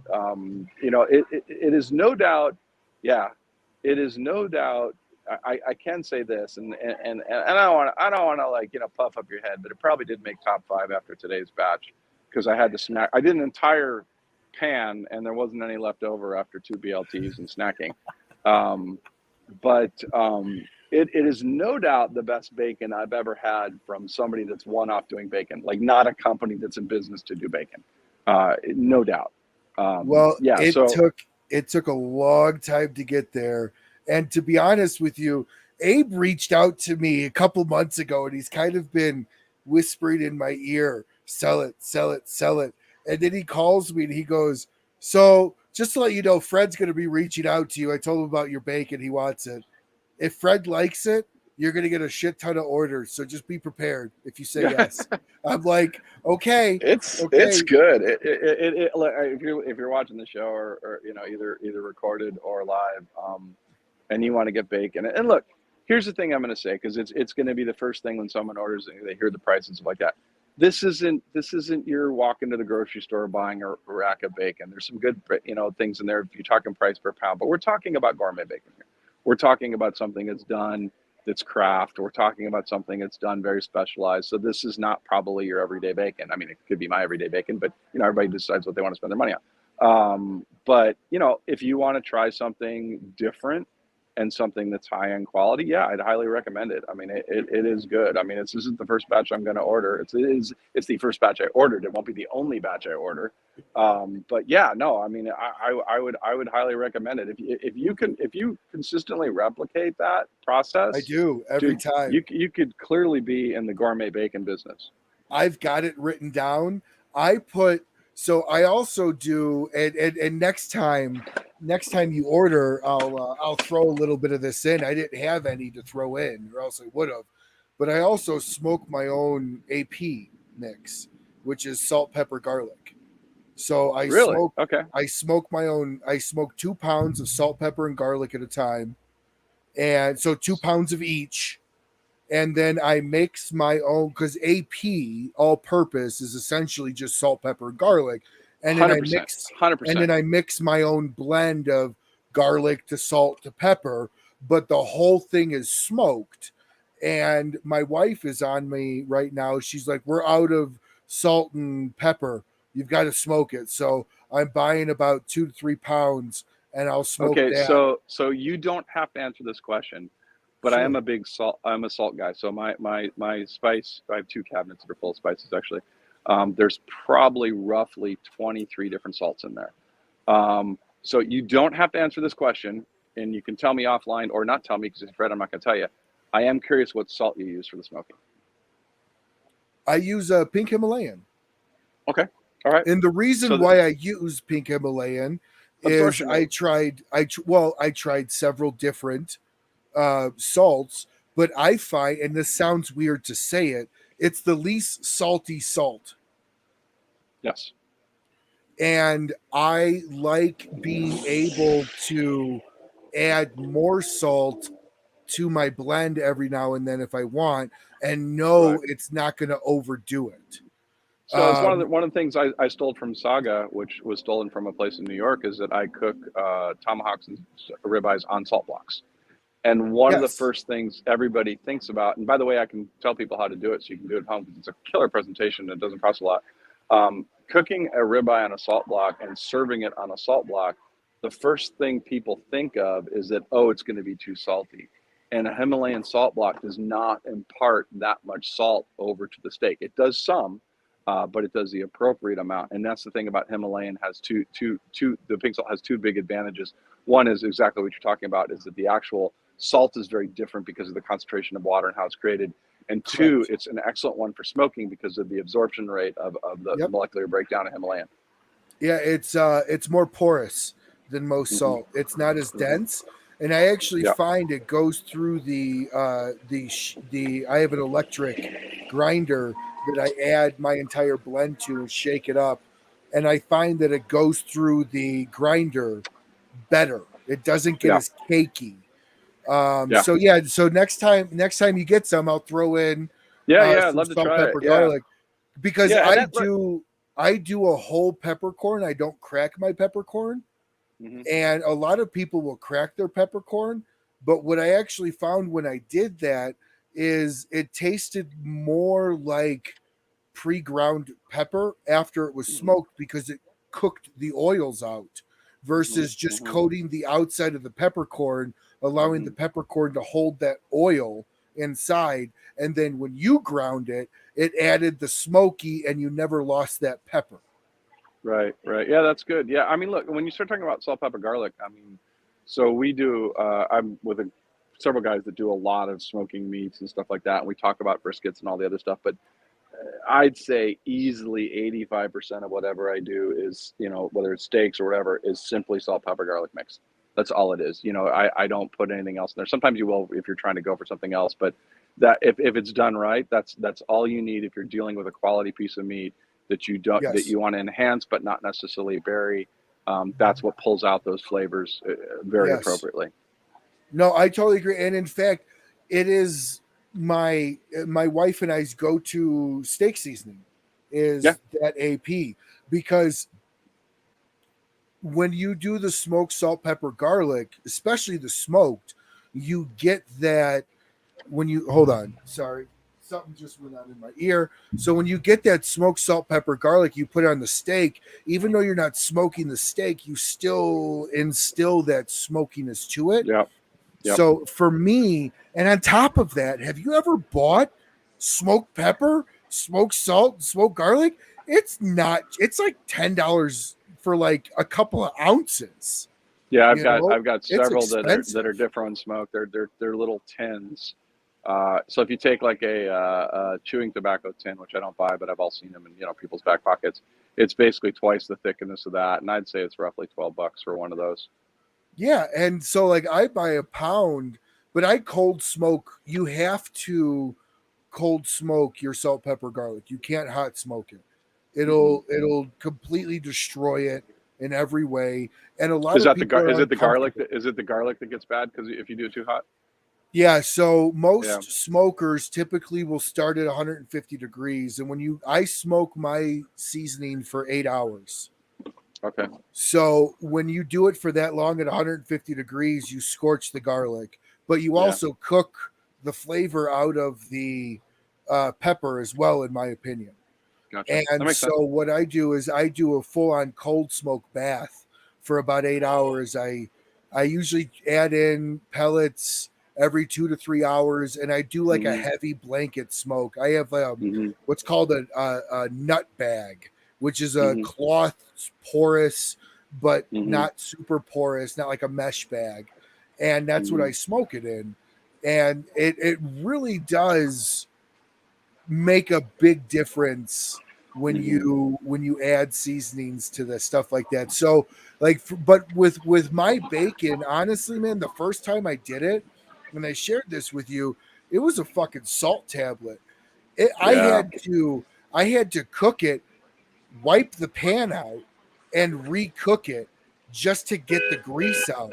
But the one thing that I love about how I do, hold on, let's see. The one thing I love about my bacon that I actually shared this with you on versus store bought and a lot of manufactured bacon is there's no caramel color in my bacon. Yeah. So my color is a natural color from the smoke. Right. But when you cook it, the grease is clear. Yeah. 100%. Which is really kind of, for a lot of people, like it's like I said, I shared this with you, I do an old fashioned curing style Hmm. where it removes the water instead of adds water, so my bacon also doesn't shrink. Yeah. So I Yeah. do feel you get a better value I when would you agree with do it that. like Yeah, that. I would agree with that. And look, that is the mistake that a lot of bacons I've had that probably started out with, pork belly's not tremendously expensive. And but you can certainly get better qualities of it. But a lot of people screw it up by making it too salty. Yes. And that, you know why, is because the majority of the recipes out there call for a shit ton of salt. Yeah, yeah. And it was probably 5 cooks in before I got the salt content to where I'm like, okay, this is my base. And I shared with you how I do my base. Yeah, And and then from there, you can go anywhere. it's got to be a very old school, hundreds of years old salt cure, blah blah blah, and that's the Sure. way meats were done, stuff like that. But yeah, there's not a lot of bacons that look. I don't mind salt, but you don't want it to overpower the smokiness and all the other stuff that comes through on the Correct. bacon, and that's a challenge. And look, I mean, there's some companies out there that do a decent job that you can go buy in a grocery store. That like if I don't have any other whatever gourmet bacon or craft bacon on hand, that I'll go to the grocery store and I'll pick up a couple brands that I know are decent bacons. I'm almost always thick cut though. Oh yeah, Almost always. about what I sent you. Hmm. I think Yep. that's usually about where it's always where my thickness is. Yeah. Yeah. Um, and one of the things too that really and again, getting all geeky about bacon with you is part of one of the reasons why I wanted to have you on too. Sure. Yeah, man. Um, one of the things that I've had a lot of people say about my bacon that have had it, because I ship it everywhere. I ship it to friends and family, and they always say that it's the finish that like it leaves a great finish. And I always tell people I add time. It's my bacon, without giving any ingredient weights away, is a maple brown sugar and thyme. And I Hmm. think the thyme at the end cuts that sweetness Yeah. to Yeah. Yeah. where it becomes a little bit more like a palate cleanser for the next bite, Hmm. if that Hmm. makes sense. Yeah. No, it does. So when are you going to do your own? When do we get some Fred Rewey bacon? You know, I don't know. I have a bunch of stuff that's supposed to make bacon. I just don't know if I will. I don't even know if I want to go down that road. But, there's so many good places to buy it. I mean, why would I bother? Now Well, I do make bacon burnt ends a lot. okay. I do make bacon burnt ends, and I do love that. But I don't know. I suppose I should try it at some point, but I don't know. So much easier when someone delivers it to you all sliced. No, it is. And for me, like my wife won't buy store-bought bacon. If a recipe calls for bacon and we don't have ours, she won't get it. Hmm. And the other aspect too is the way I do my bacon is healthier Hmm. because Yeah. it's lower sodium than low sodium bacon. Yeah. And so like I said, man, it was really it was great to hear that it's in your Well, top five. hey man, that's all on Abe, man. Shout out to Abe for telling me. I mean, that was Absolutely. Thank you, he Abe. he he, Abe, he was big right. He shout was out. 100% right on that. He really was. And if anybody's looking for it, reach out to me. If I got slots, they're filling up since Fred's been posting pictures. So if I got slots, we'll definitely put you on the list. But so I want to kind of touch really quick about my running theme for the year, Fred. And my Okay. running theme with every guest for the year has been mentorship, either as a mentee or a mentor. Or I should say, either as having a mentee or Hmm. having a mentor. So I would like to, as somebody that's worked across several different environments inside of business, what is your opinion on either being a mentor to somebody or having a mentor in your life?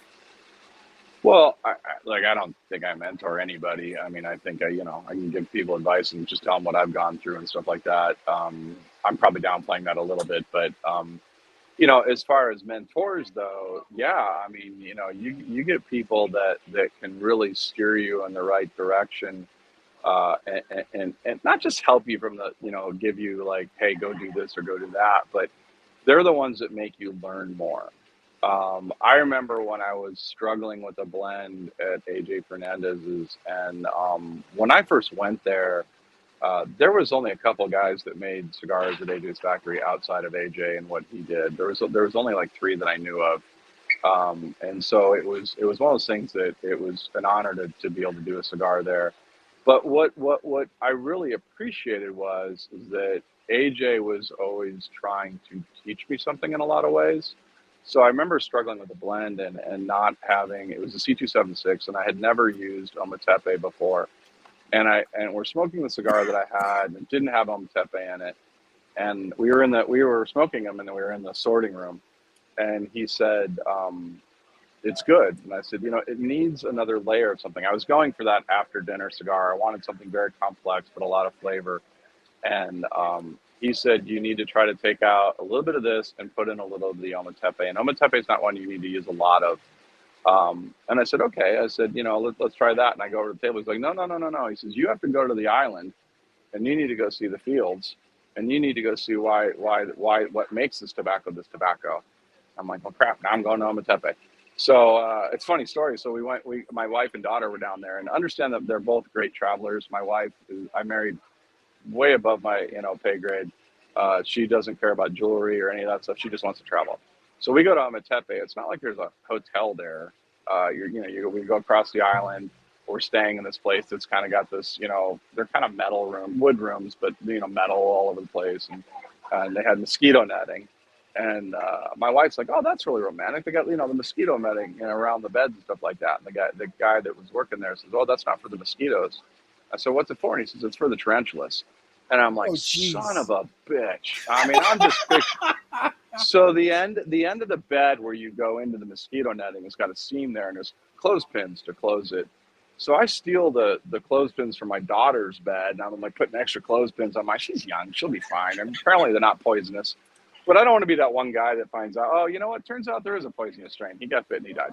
So I'm just picturing waking up like Raiders of the Lost Ark with, tarantulas all over. And luckily it wasn't tarantula season, and they didn't end up there, And then we went on a hike, and my daughter's like, hey, we're going to go see this waterfall. And, it's only like a mile, 2 miles. Well, I don't know, 6 miles later, we're still walking up this hill. I'm dying.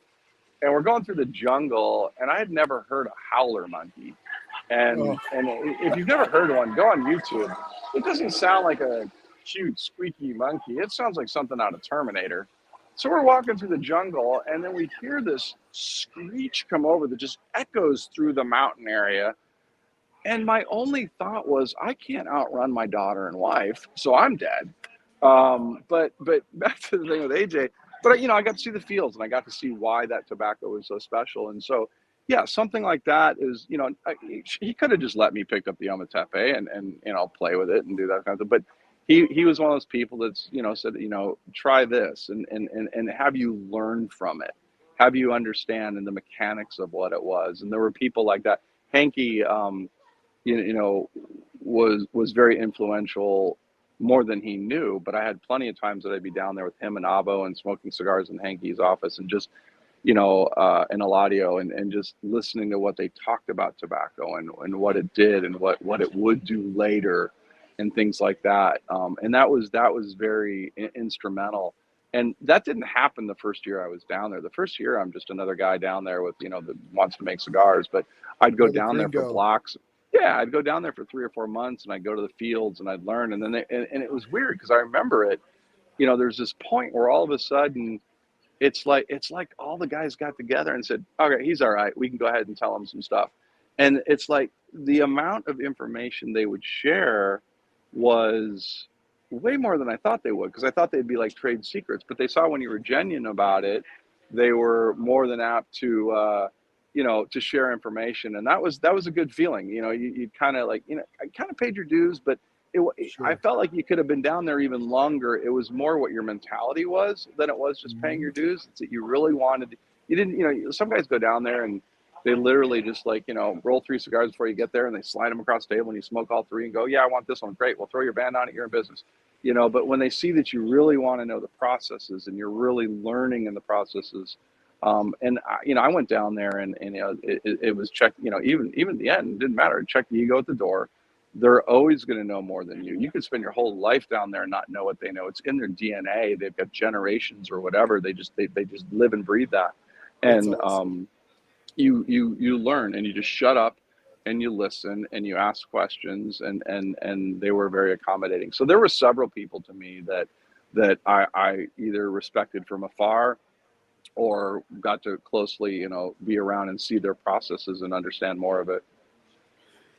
So one of the things that I find to be true, and I'm curious about your thoughts, is one of my, and again, I'm under the impression every mentor I've had has pretty much told me that, listen, I'm never going to tell you anything that's brand new. I'm going to Mm-hmm. give you the ability to build your own collage of Mm-hmm. ideas. Mm-hmm. What you do with that collage is up to you and how you make it your own. Mm-hmm. I do believe that if somebody is going to have a mentor in their life, they have to take that understanding of it's not do exactly what the mentor says, but to take the consulting that the mentor gives you. Mm-hmm. And so for me, one of my, and still is a very close person in my life, always told me, show me your 5 closest friends and I'll show you where you'll end up. Mm-hmm. Do you I've heard think that that's a before. Yeah. true statement? Yeah. I think look, whether they're friends or they're business associates or people that you listen to. Yeah. I think that's definitely, definitely a factor. I mean, and that's true of anything though. I mean, it's like, I love golfing. I like golfing and I play better when I'm playing people that are better than me. You rise to the occasion on that. And the mentor mentee relationship is it's got to be, obviously on to their side, you've got to respect what they are, but they also they're in it for a long haul. They're in it to teach you the tools and Correct. also allow you the latitude to make mistakes. Yep. They can't teach you perspective. Correct. It's like when we're all kids. I mean, we knew everything, and our parents would say, "Oh, you need to do this. You should put away some money for savings." You're like, "Whatever," and stuff like that. Then you get older, you're like, "Yeah, they were right." You can't teach your kids perspective. You can give them the tools that they learn it eventually themselves, and then there's that moment where you're like, "Oh, they're 30 years old and they call you up and go, oh yeah, you were right about that. I had no idea." So I think that a good mentor, is interested in you learning the foundational Yes. processes of whatever it is, not necessarily just telling you how to do it and mimic me and mimic my behavior. Because one, you Correct. probably won't be able to, and two, you'll never learn, and you'll never kind of come into your own that way. I also think that a good mentor has no skin in the game other than their help, meaning they're not in it for an ulterior motive. They're in it to see you succeed, Yeah. not in it to all of a sudden now they're benefiting from your success. Well, I think, I mean, that's true to a point. I mean, I think you can have relationships that have that. You're right. First and foremost, it has to be your success. If they go along with that, that's fine. But they're not approaching it for those reasons. Yeah, for their Um, gain. yeah, yeah, they're really not, and that's really the thing about, it's about giving back. I mean, I have several people that I know that have started cigar companies, and they'll call and ask me questions, and what would you do differently? And I'm like, well, I would definitely do this or that or whatever is like that. And you try to help them out that way. I have no skin in the game on their companies. I hope they succeed, and I'm willing to share what worked for me or what didn't work for me type thing. But you're right. Yeah, I mean, at the end of the day, maybe but if you're only approaching it from the standpoint of what you can gain out of it, then yeah, then it's skewed. Then then Yeah, then then it is. because like you said, you have no skin in the game of people that you give advice to. other than their success. And you know, I had somebody that was it still is close, and it was probably about 3 months where I never took their advice. And again, I do feel that a mentor relationship is never solidified as I'm your mentor unless it's a corporate mentorship. Right. It's always Agreed. just a natural occurrence. So Yeah. one day he calls me and he goes, "Did you get my email?" And I'm like, "I don't know." So I looked and he gave me an invoice. And he goes, Oh, "I'm just curious because I've given you so much great advice that you have not taken, and you not taking it has hurt you. So how about I just charge you for my advice from here forward?" And yeah. but he put a dollar amount to it. And he goes, "Obviously, I don't want you to actually pay for it. I want you to understand what my time is worth and what Hmm. I'm Hmm. investing into you at no expense outside of Hmm. my own time." And I Hmm. do feel that a lot of people that have mentors don't take that into consideration, that Hmm. it's actually somebody else's time, and Yeah. every minute of a professional, successful business person has a dollar amount to it. Sure. And they So, learned. Look, they didn't make money in the learning process necessarily, so they learned. So they're passing on valuable information. I think that the mentor, look, there's people that withhold information and people that don't. But if you're a mentor, their ego is comfortable enough to share whatever information. They're okay. They're comfortable in their own skin. It's like I have no problem when people go, "Hey, what do you smoke when it's not your own stuff?" And I'm like, I got no problem rattling off several brands of what I smoke and what I like. I'm comfortable in myself and the cigars I smoke. I'm comfortable in the brands in the brand I represent. I'm comfortable enough to say, yeah. But if you haven't tried that guy's cigar, you should try it. so do you think that a good mentor should be somebody that tells you exactly cold when you're wrong? Or Absolutely, and absolutely. why is that valuable versus somebody that beats around the bush? Because I think that one, it shows the comfortableness of the relationship. I would much rather have people tell me something I'm off base on and have the opportunity to fix it or defend it and go, well, here's why I'm doing it, than someone that's just kind of basically just, going along a yes man and stuff like that. There's no value, there's no growth from somebody that just agrees with you.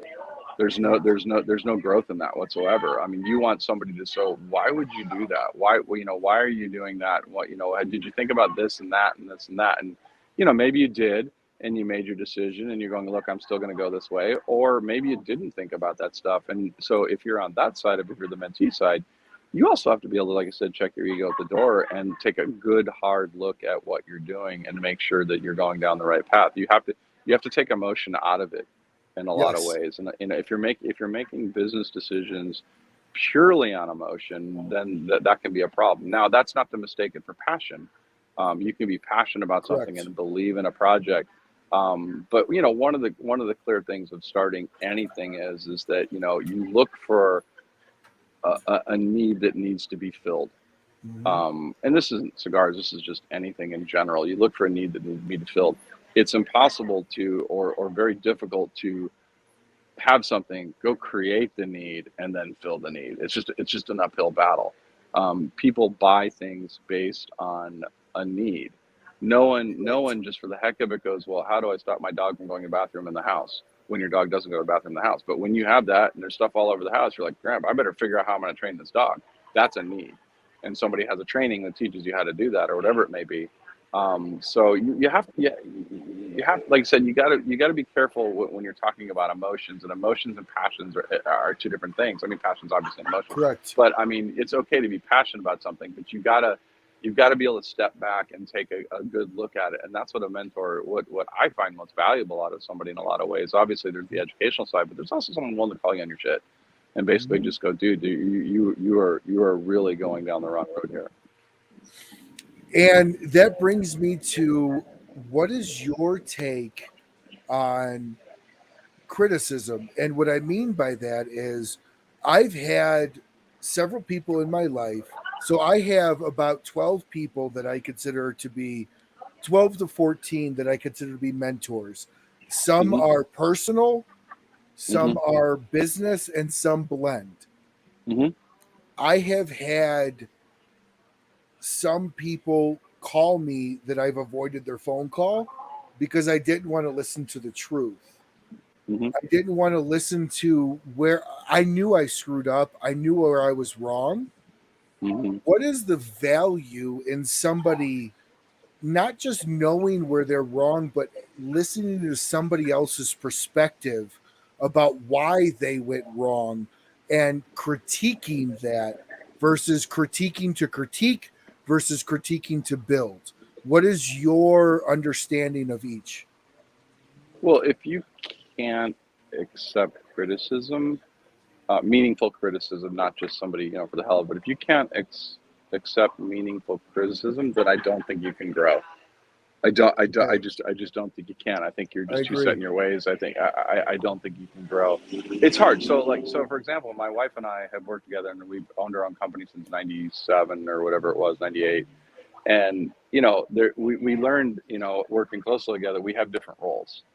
And then those roles overlap when someone's doing a project and someone else has to criticize, and you really have to take a step back when it's your spouse or somebody that close, and not have the emotional side of, am I telling you this scenario because I want you to support me, or am I telling you the scenario because I want you to go ahead and shoot holes in it, knowing that our relationship's fine, knowing that we both value, love, respect each other. Can you set that aside? And that's hard sometimes. That's really hard when you have a friend or a significant other, to accept that criticism. And my wife and I had to learn that, and we still go through that. You still sometimes have to, just before you respond, kind of have to put yourself in check a little bit and go, okay, this is business. This isn't personal. and Correct. and so you have to remove the ego personality part of it if you really want to go.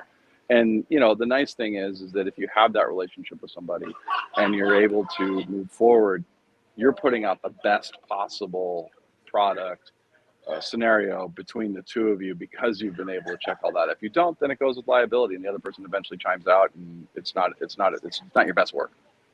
Correct. And no, and I totally agree with you. Criticism is great as long as it's criticism meant to help and improve versus tear down. And Yeah. sometimes that's a fine line that some people are really bad at and some people are really good at. And like I said, I've avoided phone calls from several people that have, because I know what they're going to say and I don't want to hear it, but I know I Hmm. need to. So Yeah. moving on really quick, because I want to spend the last couple minutes before I get into my lightning round questions with you. What is going on in your opinion, and how do you feel that the U.S. Nicaragua relations are going to affect you as a brand strategist? Because let's be honest, if you can't get cigars, it's hard to market them. How is Hmm. that going to kind of play into how you forwardly look at the market? Well, I think it's fair. I think it is. Look, I think that's a nuclear scenario for a lot of companies that are Nicaraguan based, and it's a problem. I don't think you can change your everyday behavior on something that may not happen. I think you need to be aware of it. I think you need to take personal, steps or whatever, in the process of it. But I also think that, when basically what we're talking about is a potential embargo on certain items coming out of Nicaragua. I have to believe that when you do something like that against a country, and what little I know about, obviously, the inner circles of political aspect. I've had conversations with people that are in that right now, and I have to believe that you're not going to want to destabilize a country that hurts the people because you have a problem with the government. And so, to me, that's why I'm optimistic in this. I don't think we're really going to have a problem as long as the people, that make those decisions in Washington, understand that. Because if you remove cigars from Nicaragua coming to the United States, it doesn't hurt the government as much as it hurts the people. And Correct. that's not anything that anybody wants to do to another country. Based on the conversations I've had over the last month, I'm fairly optimistic on either cigars being excluded from that, or acceptable scenarios in that scenario, how that goes down. I think you have to go in with optimism. I think you can't go in totally fearful that it changes your day-to-day behavior, because then you're jeopardizing the business on something that may not even happen. So that's kind of my 2 cents on that.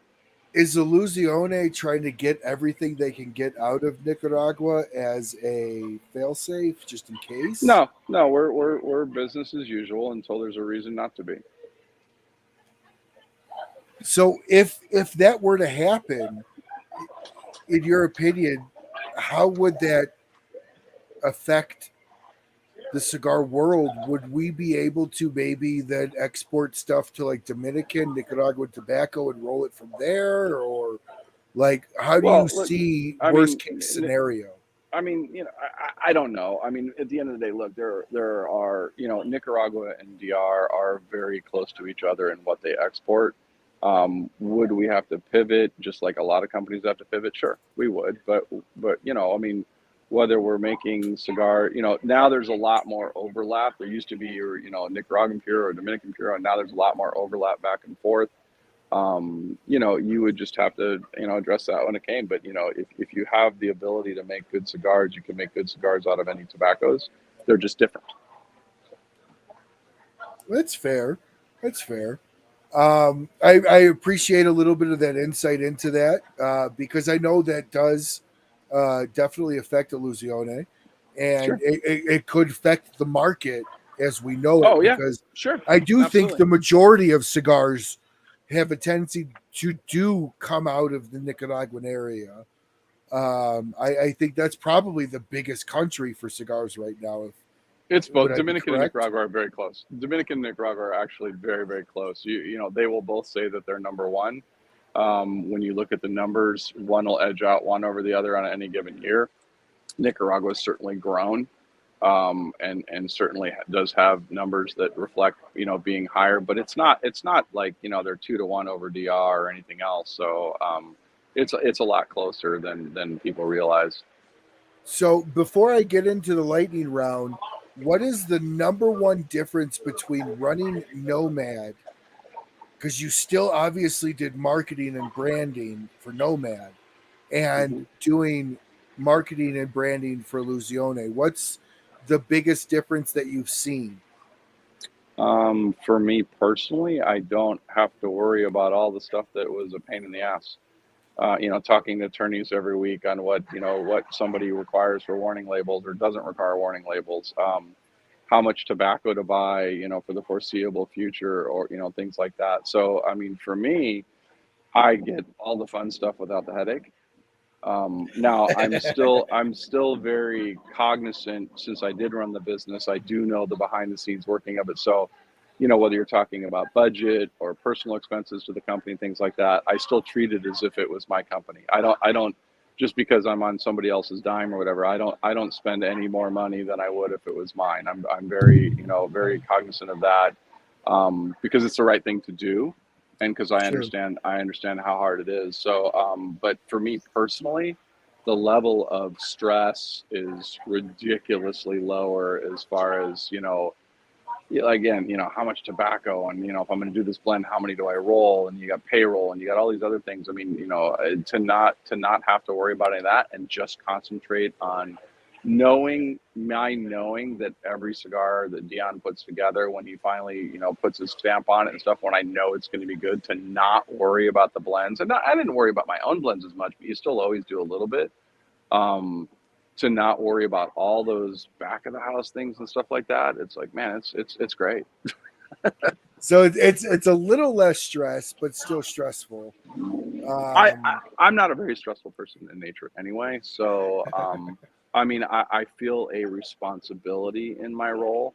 I feel that I want to do as good as I can.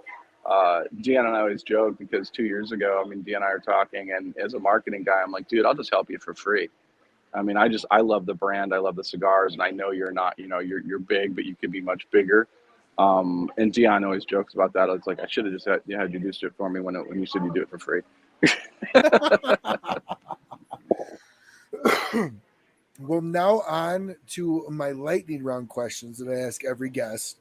All right. What is your favorite size? Signs? Size Oh, 6 by cigar. 50. 650. So Toro. Yep. Yep. What is your favorite wrapper? Now you can give me musician and rapper, or you can just give me cigar wrapper. Up to you. I actually don't know a lot of musician rappers, although I did see Post Malone last week. I took my sister to see Post Malone, but I don't. Posty. I would say Corojo, and also I'd say Ecuadorian Habano 2000 for rappers. If there is a rapper you would like to see Illusione play with that they currently don't, what would be a rapper? They've got that. They're across the board. So Gian even did a Candela that is probably arguably one of the top Oh, the Candelas Holy ever. Lancer Candela is Yeah, amazing. so I luckily I'm in a portfolio that I don't have to say anything. Would you like to see Illusione work with some of the obscure African, Middle Eastern, Irish style tobaccos? I don't blend for them. So look, I think anytime you come across a tobacco you're not familiar with, there's a learning curve in deciding whether it fits in your portfolio or if you even like it or if it fits into a blend. I don't have any desire to go for a tobacco we don't use in any way, shape, or form. I leave that to Dion. What is your favorite pairing, drink pairing? Balvenie double wood and a cigar.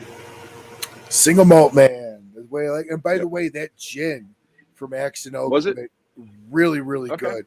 And again, Good. I do Good. think it was because it's a 2.5 year barrel aged gin, and it Yep. kind of it fakes the senses with a little bit of kind of like that single malt whiskey sense to it. Right. If you had some historical figure outside of Jesus or Churchill, who would you smoke a cigar with, and what cigar would you bring for them?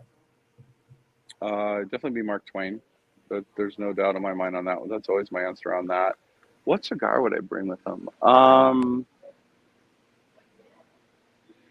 That's a good question.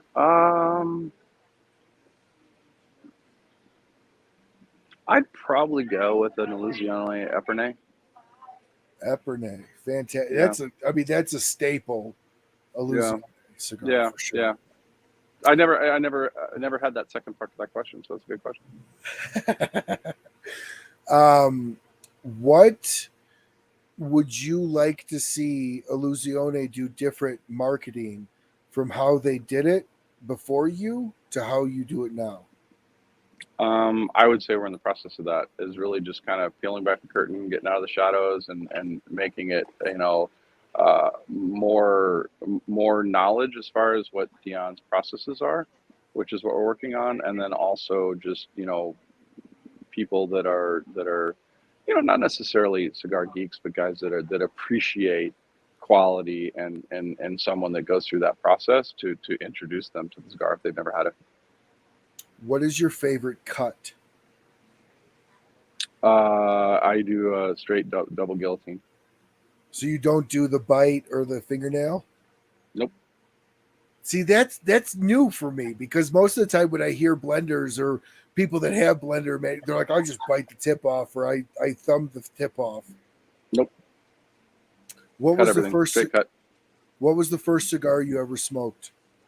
I don't know. This comes up on every show, and I need to start making up an answer, but I really don't remember my first cigar. Do you remember if you liked it? Or was it I something liked you did? No, I liked the experience of it. I remember I enjoyed the experience, but I really don't remember the cigar. Like I said, I need to make something up because that's a common question. How do you see yourself at when you're gone off the planet? How do you want the cigar industry to remember Fred Rewey? Wow. I think really just as somebody that was pretty open about everything. There's usually pretty much anything I won't answer. I'll never talk bad about anybody, just because I just don't think there's any value in that. I think one thing that I did do that I did earlier in the year that I wanted to do that, was zero sponsors, all on my own dime, is I did what was called the Final Puff. And if you go to thefinalpuff.com, I did interviews with about 7 different manufacturers that we sat down, and there was no agenda. I know all of them. We've sat down and had dinners together and stuff. So, there's Fuente and Manolo Casado with Raquel and Lito and Tony Gomez. They're just very down to earth interviews that I, got them to share a lot of stories we've talked about, asked them a lot of questions that I already knew the answers to, but I wanted to have people see them in the light that is beyond the Zoom call of here's my latest cigar and why you need to buy it. I wanted there to be conversations that I wanted them to be, 50% cigars, but 50% basically their family, their background, what went wrong, what went right, how did they have to pivot. I really wanted those dynamics, and I'm actually, I could have probably done a better job as an interviewer because it's not what I do, but I also knew that I let them all pick their own environment. Lito wanted to do it on the factory floor, which was a sound gathering nightmare. Hanky wanted to do it out in a field. Nurka wanted to do it in a room that had these really cool backdrop of all these molds. So they're really, I wanted to give back to the cigar industry that was so good to me. So I really just wanted to have these interviews that no one had done to that degree. Carlito and I Fuente sat down in the Hemingway house for an hour, and we're literally 3.5 feet away from each other. And he's 100% on point for an entire hour asking questions. And I also got to ask them difficult questions, that people wouldn't ask them, but I knew I knew that they knew they were in a safe space. Plus, I told them in advance, going, look, if I go down a road, you don't want to know the answer. You don't want me to, put something out there. I won't put it out there. And not one of them came back and asked for anything to be cut. I made one cut on my own because I think that the answer was going to be misinterpreted. But other than that, not one of them came back, and a lot of them, put their heart out there on some key questions occasionally, and they knew it was a comfortable place to share that information. How important is family to you?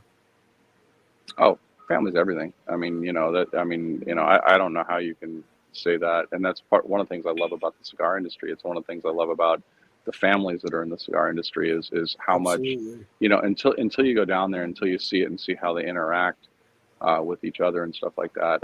All of them are all about family, and it's neat to watch them, particularly as you have a pass on of generation, Manolo Casada to Raquel, Lito to Tony, and things like that. To see the pride on the older or the parents' face as the kid is picking things up and going their own way, and the dynamics that go with it, which came out in some of the interviews as far as the dynamics of when they're butting heads and how do they get around it. Family is everything. At the end of the day, that's who you have. You can pick your friends, you don't get to pick your family. So the dynamics of that are important. Absolutely. So, Fred, thank you so much for coming on. Stick around here when we close out, though. But thank you so much for coming on. Thank you so much for being incredibly candid and being willing to really kind of go down a lot of the rabbit holes that I go down. I truly appreciate it. And again, it really, really means a lot that you came on, that you took the time, and that you liked the bacon that I sent you. Appreciate the invite. I appreciate the bacon. Absolutely. So until we see everyone again, thank you so much for walking. I can't speak. Thank you so much for watching Rocky Mountain Cigar Show live on Thursday nights. Super appreciate. Big shout out to all the sponsors: Drew Estate, BAMF, ROCF, Christoph, New Air, Sagrado, McAuliffe, and Axe and Oak for sponsoring the drinks of the show. And until we see you again, smoke what you like, smoke as often as you can, and we'll have a great rest of your week. Everybody. Bye, everyone. Take care.